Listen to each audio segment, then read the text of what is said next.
What you are about to hear may represent the single most consequential weapons transfer in the history of the modern Middle East. And the Western intelligence community did not stop it before it was complete. 500 Hwasong-18 intercontinental ballistic missiles, the most advanced solid-fuel ICBM North Korea has produced. A weapon system that during its test launches in 2023 demonstrated a range exceeding 15,000 kilometers, enough to reach not only Israel and American bases across the Middle East, but the continental United States itself. And that is what makes this moment so much more dangerous than a regional escalation.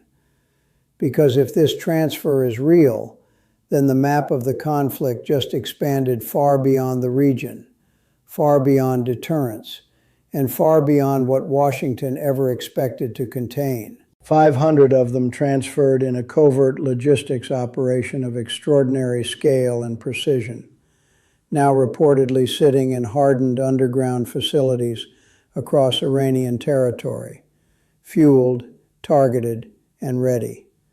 Let that number settle for a moment. 500.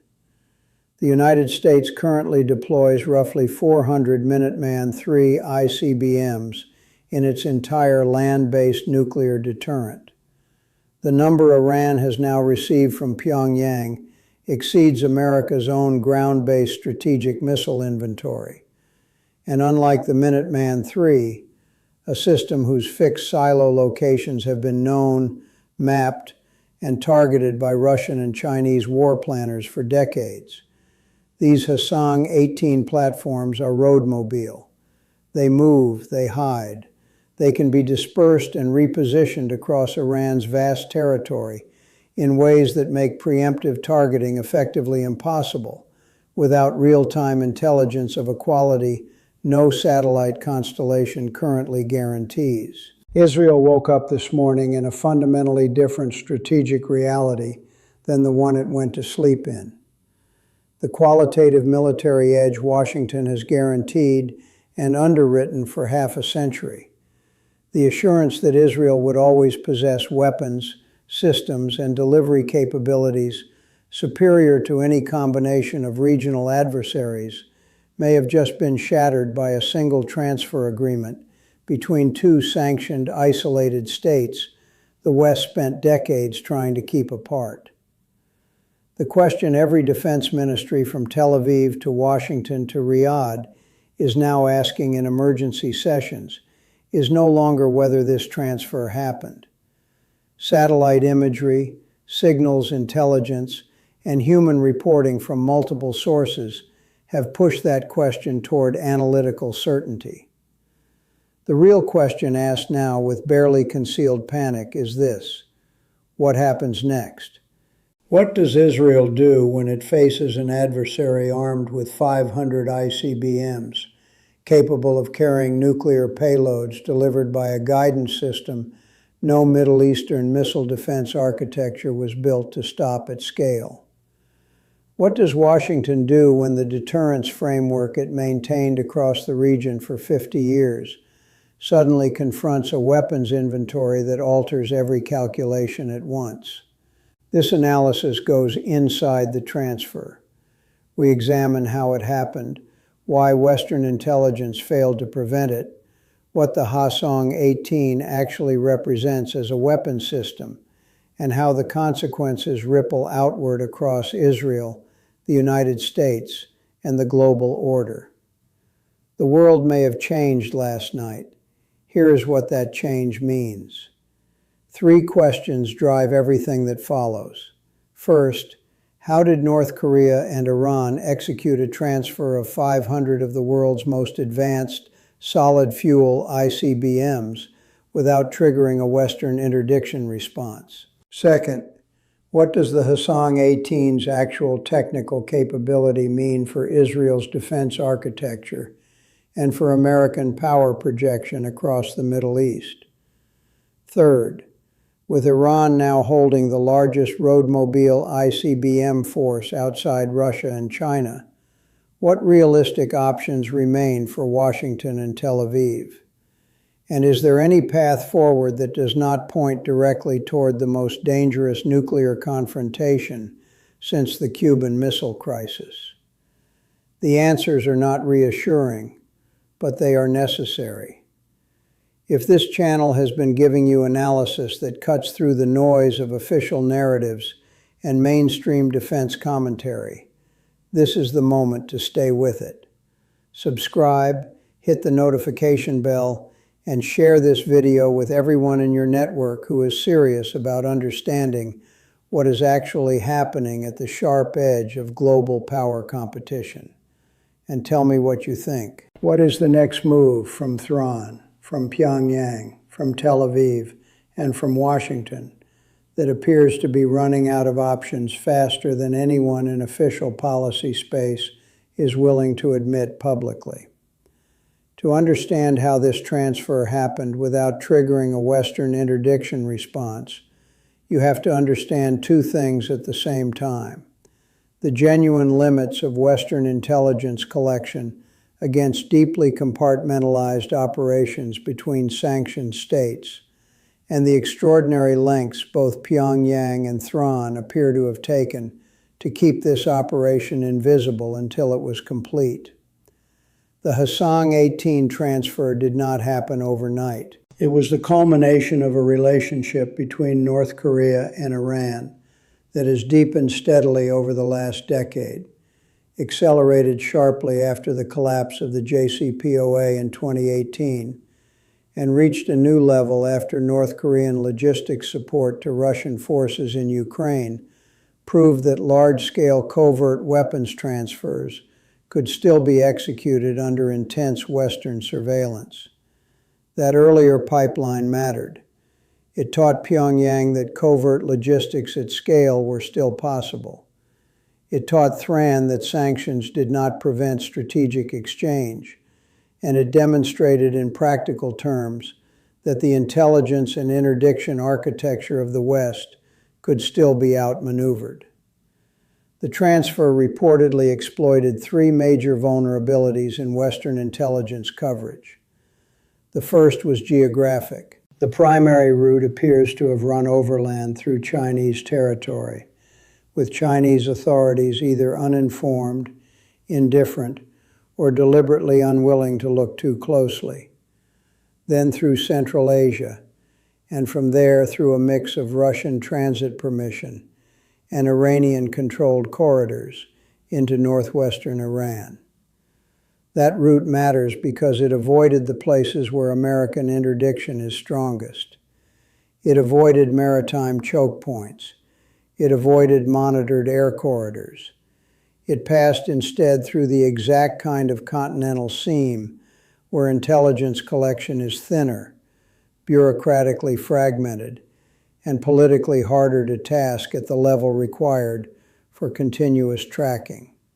No American policymaker wanted to publicly escalate collection priorities in a way that treated Chinese territory as an operational transit zone for strategic missile proliferation.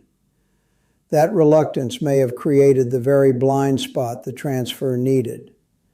The second vulnerability was timing. The transfer appears to have been executed across a long window, roughly 14 months, with shipments broken into components and moved in quantities small enough to remain below escalation thresholds. No single shipment looked decisive. No single convoy announced the true scale of what was happening. Only when the fragments were finally fused into a whole did the full picture emerge. By then, it was already over. The third vulnerability was deception. North Korean and Iranian technical teams seemed to have maintained normal activity patterns at known missile production and storage facilities throughout the transfer period. Satellite imagery of major sites showed nothing dramatic. The actual transfer was reportedly handled through secondary facilities, concealed depots, and masked electronic signatures. In other words, while Western analysts watched the obvious locations, the decisive activity took place somewhere else.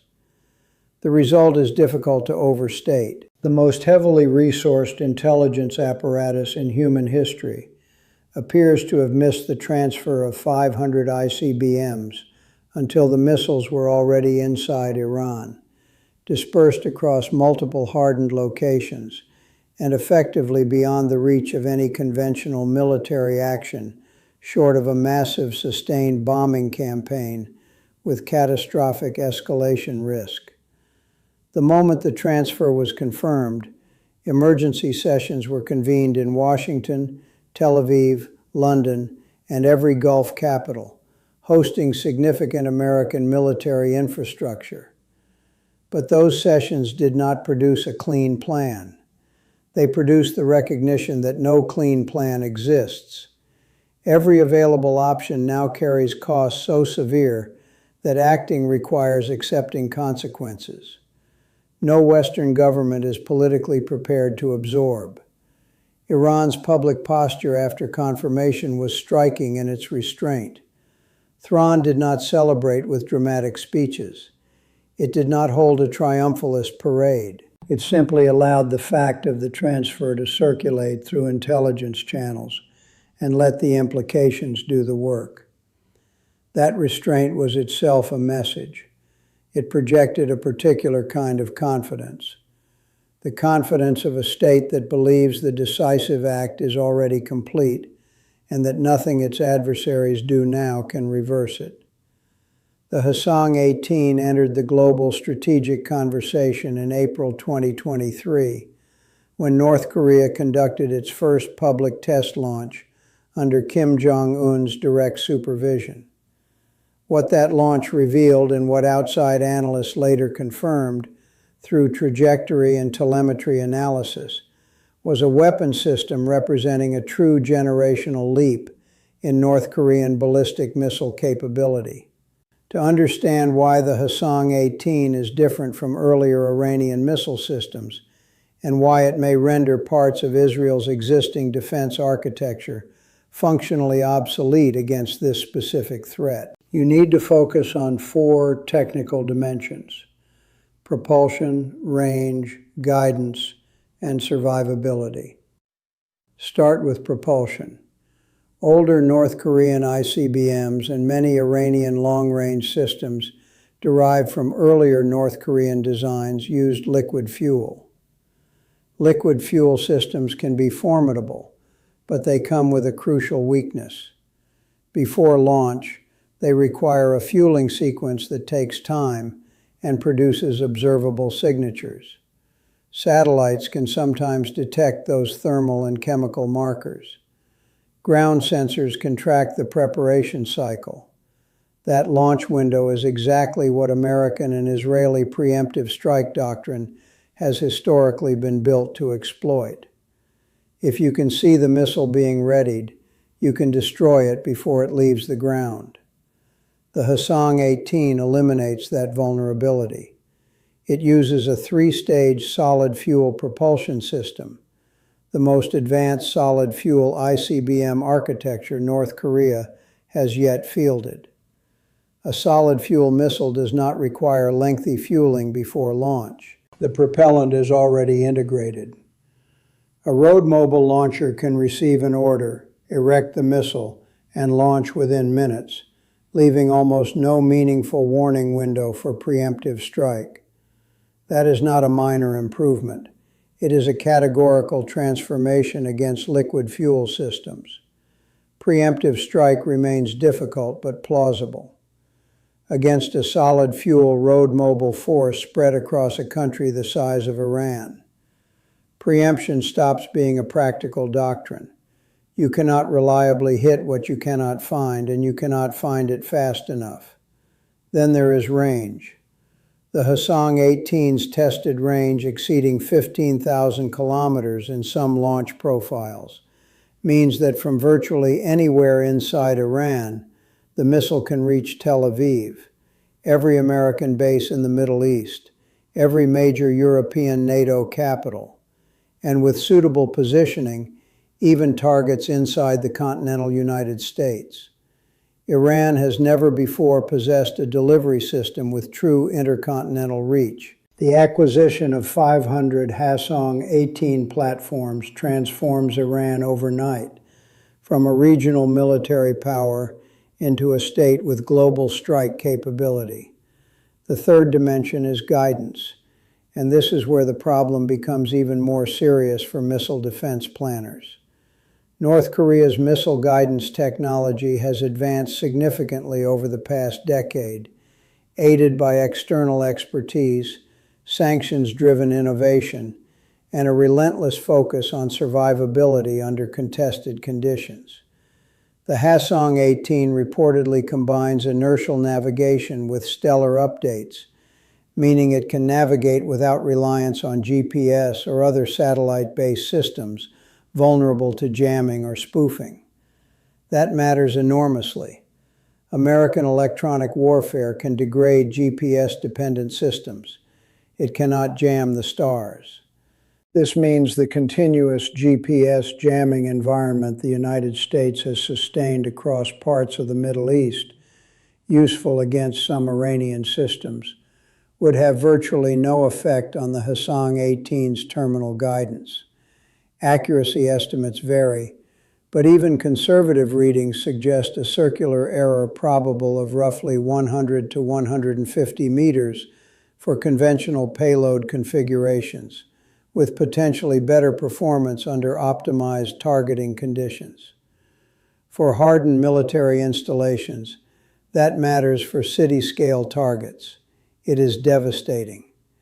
And for nuclear delivery, precision at that level is more than sufficient. The fourth dimension is survivability in flight. The Hwasong-18 is believed to use a maneuvering re-entry vehicle, allowing the warhead to execute evasive movements during terminal descent that sharply complicates intercept calculations for systems designed around predictable trajectories. Bad. The United States' premier high-tier ballistic missile defense system in the region was optimized against non-maneuvering re-entry vehicles. A-3, Israel's most advanced anti-ballistic missile platform, was similarly built around trajectory assumptions that a maneuvering re-entry vehicle directly undermines. Once you combine solid fuel readiness, mobile launch survivability, intercontinental reach, independent guidance, and terminal maneuverability, you no longer have a missile program that can be managed by incremental adaptation. Now multiply all of that by 500. 500 road mobile launchers dispersed across Iranian territory, each carrying a system that cannot be preemptively targeted with confidence, cannot be meaningfully jammed, and cannot be reliably intercepted by the systems currently in theater. This is not a problem that can be solved by more of the same. It demands a full rewrite of regional strategic assumptions. The nuclear dimension makes it even worse. Iranian officials have neither confirmed nor denied the missile payload configuration. That ambiguity is itself strategically powerful. The Hwasong-18 was designed as a nuclear delivery vehicle. Its payload capacity and flight profile are optimized for exactly that mission. Whether the transferred missiles arrived with nuclear warheads, with conventional payloads, or as delivery systems awaiting future mating, is almost secondary to the immediate effect. Israeli and American planners cannot afford to assume any incoming launch is conventional. Every launch must be treated as potentially nuclear. That is, deterrence by ambiguity at scale. And Iran now has it. The Emergency National Security Council session that followed reportedly lasted 9 hours. But what came out of that room was not a decision. It was something more revealing. An implicit acknowledgement that every available option is either militarily catastrophic, strategically futile, or politically impossible. Walk through the options and the problem becomes obvious. Option 1 is a military strike against Iranian ICBM sites. At first glance, the logic seems straightforward. Iran has acquired an intolerable capability. Destroy it before it becomes operational. That is classic preemption. But the problem is scale and dispersion. 500 road mobile launchers are not sitting neatly in a few known depots waiting to be hit. They are spread across a vast country and can keep moving. A campaign capable of seriously degrading that force would require hundreds of strike sorties, probably over many days, targeting not just missile sites, but the broader Iranian logistics and communications network to prevent dispersal and relocation during the operation. That is not a limited strike. That is war, and not a contained war either. It is a war against a state that can shut the Strait of Hormuz, activate Hezbollah, mobilize the Houthis, hit American bases across the Gulf, and potentially respond with the very missile force being targeted. The economic consequences of that scenario would be global and immediate. The military casualties could be enormous. The political shock, especially inside Israel and the United States, could be destabilizing. Option 1 may satisfy a certain logic of action, but the cost curve is almost incalculable. Option 2 is covert action, sabotage, cyber operations, assassination of technical personnel, disruption of launch integration. This is historically the area where the West has had its greatest success. Stuxnet, targeted sabotage, quiet eliminations, delayed programs, disrupted supply chains. But covert action works on a long timeline. It can weaken, fragment, and delay. It cannot erase 500 already transferred, already dispersed missiles in the immediate term. It may matter over years. It does not solve the crisis that exists today. Option 3 is sanctions and diplomacy aimed at compelling Iran to surrender the transferred systems. This collapses almost immediately under the logic of deterrence. Iran did not endure decades of sanctions, isolation, and strategic pressure just to acquire a historic deterrent and then give it back because more sanctions were threatened. The entire purpose of this transfer was to make military action against Iran prohibitively costly. Handing the missiles over would mean voluntarily returning to strategic vulnerability. No Iranian government could sell that internally. None. Option 4 is missile defense expansion. More THAAD, more Aegis coverage, more SM-3s, more interceptors, more defensive integration. Politically, this is the easiest move in Washington because it appears active without forcing a war decision. But again, the problem is mathematics. 500 ICBMs, the interceptor inventory required to reliably defend against that at scale does not currently exist. Building it would take years and tens of billions of dollars. And even if you could create a near-perfect defensive architecture, you run into cost asymmetry. Each THAAD interceptor costs around $10 million. A transferred Hwasong-18, especially under strategic pricing between aligned regimes, costs a fraction of that. Iran can pressure the system economically simply by forcing a large-scale defensive posture. Even success becomes unsustainable. Option 5 is the one nobody wants to say out loud. Negotiation based on the recognition that Iran has achieved a deterrent position that cannot be reversed without unacceptable cost. This is the only option that avoids immediate catastrophe, and it is also the one that may be politically impossible in Washington. No American administration can easily tell its own public, its allies, or Congress that Iran has crossed the threshold into a deterrent status that must now be respected rather than broken. That would look like capitulation, even if it were strategically rational. And that is the core of Washington's paralysis. It is not incompetence. It is not cowardice. It is the simple fact that every option available is bad, and the least bad option is the hardest one to say aloud. So Washington does what great powers do when trapped between bad choices. It buys time. It moves forces visibly. It signals resolve. It hopes the situation evolves in a direction that creates some new opening. Hope is not a strategy. But at this moment, it may be all Washington has. For decades, buried inside Israeli strategic thought, there has been an unspoken concept known as the Samson option. The logic is brutal. If Israel ever faced an existential threat that could not be defeated conventionally, it would retain the possibility of nuclear retaliation against the sources of that threat. The message has always been implicit. No one gets to destroy Israel and survive the act. That logic has functioned as the final backstop of Israeli deterrence. But the transfer now forces a far more disturbing question. What happens when the adversary develops a deterrent posture strong enough that even the threat of nuclear retaliation is no longer sufficient to prevent existential pressure?